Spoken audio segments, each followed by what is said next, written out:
Ibarat pertandingan, kontestasi Pilpres 2024 semakin menarik diikuti. Elektabilitas Ganjar Pranowo sempat tertinggal dari Prabowo Subianto. Walaupun terpaut hanya 1-2%, tapi euforia pendukung Prabowo membuncah. Partai-partai yang masih menunggu perkembangan seketika merapat ke kubu Prabowo. Partai Golkar dan PAN mendeklarasikan dukungan bergabung dengan Koalisi Kebangkitan Indonesia Raya.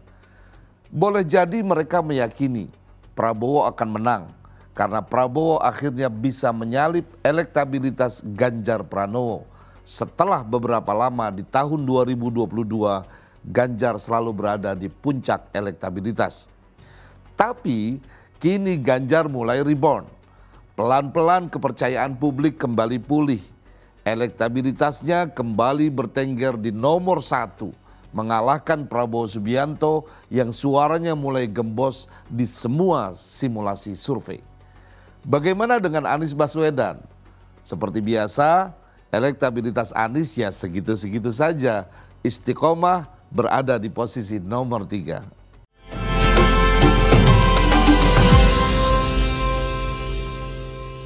Dalam waktu yang berdekatan, dua lembaga survei politik kenamaan, Indikator Politik Indonesia dan Litbang Kompas, mengeluarkan hasil survei politik terbaru yang memotret tingkat elektabilitas paling mutakhir para kandidat calon presiden pada Pilpres 2024 nanti.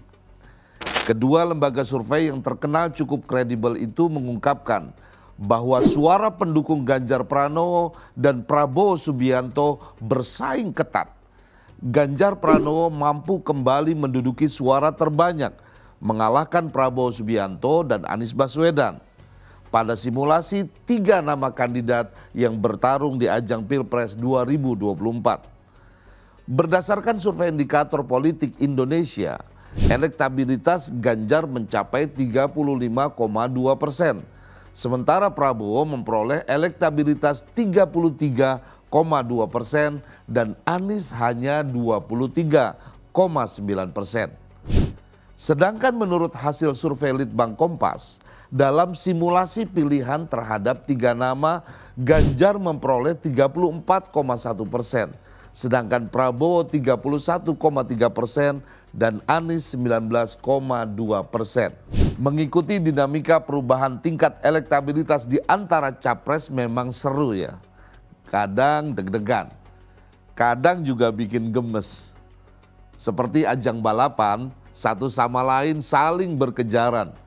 Pernah menyalip di tikungan, bahkan juga hampir senggolan dengan rentang jarak yang dekat banget. Lalu salah satu mampu memenangkan kejuaraan. Sepanjang tahun 2021 hingga 2022, elektabilitas Prabowo Subianto sempat mencuat tinggi. Beberapa lembaga survei mengunggulkan dirinya. Para pendukungnya seketika bersorak-sorai, bercuit di media sosial, merasa yakin calonnya bakal menang. Tetapi di pertengahan tahun 2022, giliran elektabilitas Ganjar Pranowo yang melesat dan menyalip Prabowo Subianto. Pendukung Ganjar tidak kalah gemuruh. Mereka bersorak-hore, jagoannya mampu mengalahkan Prabowo. Pada awal tahun 2023, Ganjar Pranowo tertahan dan disalip Prabowo. Dan berdasar survei paling mutakhir, giliran Ganjar kembali mampu mengungguli elektabilitas Prabowo. Tepuk tangan pendukung Ganjar dan Prabowo berganti membahana. Riuh sekali, bersuit-suit, saling bersahutan. Sementara pendukung Anies Baswedan hanya bisa berdiam dan menahan malu. Calonnya selalu berada di urutan paling buncit. Elektabilitasnya tidak bertambah, bahkan cenderung turun terus. Salah satu partai anggota koalisinya unjuk saran supaya Anies segera dibantu pendampingnya. Calon wakil presiden harus segera ditentukan agar Anies bisa mempercepat laju elektabilitasnya. Tetapi penentuan siapa cawapres Anies tidak segera menemui keputusan. Tarik-menarik dukungan hingga aksi ancam-mengancam Anies semakin tertinggal di belakang. Lalu dibuatlah survei sendiri, survei internal koalisi pendukung Anies. Hasil dari survei internal itu berbeda 180 derajat dibandingkan hasil survei lembaga-lembaga survei yang kredibel dan independen secara metodologi. Berdasarkan hasil survei internal itu, Anies Baswedan menang telak. Elektabilitas Anies mengungguli Ganjar dan Prabowo. Pendukung Anies pun akhirnya bisa bersorak-hore, bertepuk tangan dan bergembira. Ya lumayanlah survei dilakukan sendiri dan hasilnya jadi bahan untuk menghibur diri sendiri. Jika dibandingkan dengan ketiga capres itu, kubu Ganjar Pranowo bisa dibilang belum bergerak sepenuhnya. Masih slow-slow saja sambil melakukan konsolidasi partai koalisi, memperkuat barisan untuk menggerakkan relawan. Di samping itu, Ganjar belum bisa bergerak leluasa. Waktunya terbatas. Bagaimanapun Ganjar masih menjabat sebagai Gubernur Jawa Tengah. Hanya di hari Sabtu dan Minggu atau di hari libur Ganjar bisa menyapa masyarakat, bertemu dengan teman koalisi atau turun ke bawah dan belusukan menjumpai masyarakat.